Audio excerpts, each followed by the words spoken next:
Hello students, ಎಲ್ಲರಿಗೂ ನಮಸ್ಕಾರ. ಇವತ್ತಿನ ಒಂದು ವಿಡಿಯೋದಲ್ಲಿ ನೀಟ್ ವಿದ್ಯಾರ್ಥಿಗಳಿಗೆ ಗುಡ್ ನ್ಯೂಸ್ ಇದೆ ಅಂತಾನೆ ಹೇಳ್ಬಹುದು. ಮತ್ತೆ ಇವತ್ತಿನ ಒಂದು ವಿಡಿಯೋದಲ್ಲಿ MBBS ನ ಒಂದು ಫೀಸ್ ಸ್ಟ್ರಕ್ಚರ್ ಯಾವ ರೀತಿ ಇದೆ ಅಂತಾನೂ ಕೂಡ ತಿಳಿಸ್ಕೊಡ್ತೀನಿ. ಇನ್ನ ಚಾನಲ್ಗೆ ಸಬ್ಸ್ಕ್ರೈಬ್ ಮಾಡ್ಕೊಂಡಿಲ್ಲ ಅಂದ್ರೆ ಸಬ್ಸ್ಕ್ರೈಬ್ ಮಾಡ್ಕೊಂಡು ಪಕ್ಕದಲ್ಲಿರುವಂತಹ ಒಂದು ಬೆಲ್ ಐಕಾನ್ ಕ್ಲಿಕ್ ಮಾಡೋದು ಮರಿಬೇಡಿ. ಇನ್ನೇನು ನಾವು 1 ಲಕ್ಷ ಸಬ್ಸ್ಕ್ರೈಬರ್ಸ್ಗೆ ಬಹಳ ಹತ್ರ ಇದೀವಿ. ನಿಮ್ಮ ಒಂದು ಸಬ್ಸ್ಕ್ರೈಬರ್ ಕೂಡ ನಂಗೆ ತುಂಬಾ ಮುಖ್ಯ. ಅದಕ್ಕೋಸ್ಕರ ಸಬ್ಸ್ಕ್ರೈಬ್ ಮಾಡ್ಕೊಳ್ಳಿ. ಯೂಸ್ಫುಲ್ ಕಂಟೆಂಟ್ ಇದೆ, ಚಾನಲ್ನ ಚೆಕ್ ಮಾಡ್ಕೊಂಡೆ ಸಬ್ಸ್ಕ್ರೈಬ್ ಮಾಡ್ಕೊಳ್ಳಿ. ಬನ್ನಿ ವಿಡಿಯೋನ ಸ್ಟಾರ್ಟ್ ಮಾಡೋಣ ಅಂತ.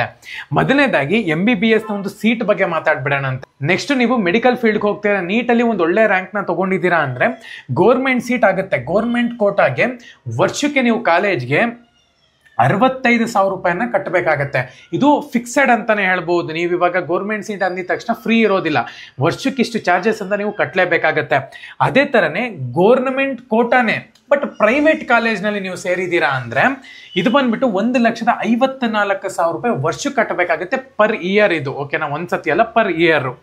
ಅದೇ ತರ ನಿಮ್ಗೆ ಇಲ್ಲಿ ಪ್ರೈವೇಟ್ ಕೋಟಾ ಅಂತ ಒಂದಿದೆ.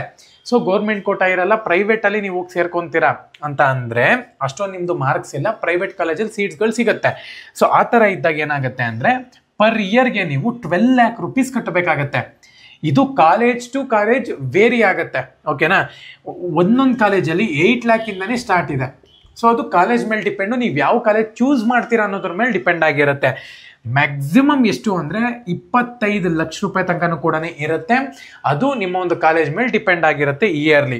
ಸೊ ಮ್ಯಾನೇಜ್ಮೆಂಟ್ ಸೀಟ್ ಅಂತ ಇರುತ್ತೆ, ನಿಮಗೆ ಗೊತ್ತಿರುತ್ತೆ. ಮ್ಯಾನೇಜ್ಮೆಂಟ್ ಸೀಟ್ ಅಂತ ಹೇಳ್ಬಿಟ್ಟು ಕೆಲವೊಂದು ಸೀಟ್ಸ್ಗಳನ್ನ ಇಟ್ಕೊಂಡಿರ್ತಾರೆ.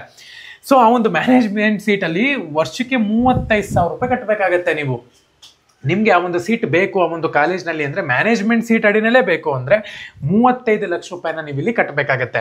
ಸೊ ಈ ರೀತಿ ಒಂದು ಫೀ ಸ್ಟ್ರಕ್ಚರ್ ಇದೆ ಅಂತಾನೆ ಹೇಳ್ಬೋದು. ಎಲ್ಲರೂ ಕೂಡ ಇದಕ್ಕೆ ಟ್ರೈ ಮಾಡಬೇಕಾಗತ್ತೆ.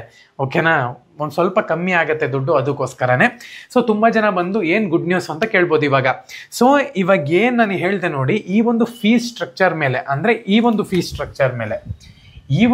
ಸ್ಟ್ರಕ್ಚರ್ ಮೇಲೆ ಎಲ್ಲ ಪ್ರೈವೇಟ್ ಕಾಲೇಜ್ನ ಒಂದು ಅಸೋಸಿಯೇಷನ್ ಅಂತ ಮಾಡ್ಕೊಂಡಿರ್ತಾರೆ. ಈ ಅಪ್ಡೇಟ್ ಬಗ್ಗೆ ನಾನು ಮುಂಚೆನೇ ಒಂದ್ಸತಿ ತಿಳಿಸಿದ್ದೀನಿ, ಇದು ಆಗಬಹುದು ಅಂತ ಹೇಳ್ಬಿಟ್ಟು. ಅದಕ್ಕೆ ಕನ್ಫರ್ಮೇಶನ್ ಸಿಕ್ಕಿದೆ, ವಿಡಿಯೋ ಮಾಡ್ತಿದ್ದೀನಿ.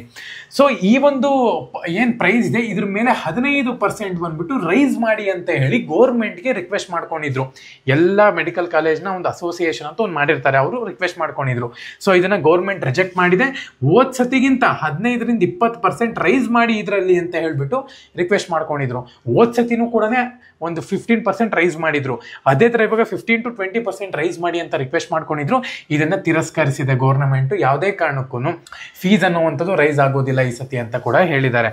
ಸೊ ಹಿಂಗಾಗಿ ಏನಾಗುತ್ತೆ ಅಂದ್ರೆ ಸ್ವಲ್ಪ ಚೆನ್ನಾಗಿ ಓದೋರ್ಗೆ, ತೀರಾ ಬಡತನ ಇರೋರಿಗೆ, ಸ್ವಲ್ಪ ಗೌರ್ಮೆಂಟ್ ಸೀಟನ್ನ ತಗೊಂಡಿದ್ದೀರಾ ಅಂದ್ರೆ ತುಂಬಾ ಒಳ್ಳೇದಂತಾನೆ ಹೇಳ್ಬೋದು. ಚೆನ್ನಾಗಿ ಓದ್ತೀರಾ ಅಂದ್ರೆ ಖಂಡಿತವಾಗ್ಲೂ ಕೂಡ ಗೌರ್ಮೆಂಟ್ ಸೀಟ್ ಸಿಗುತ್ತೆ.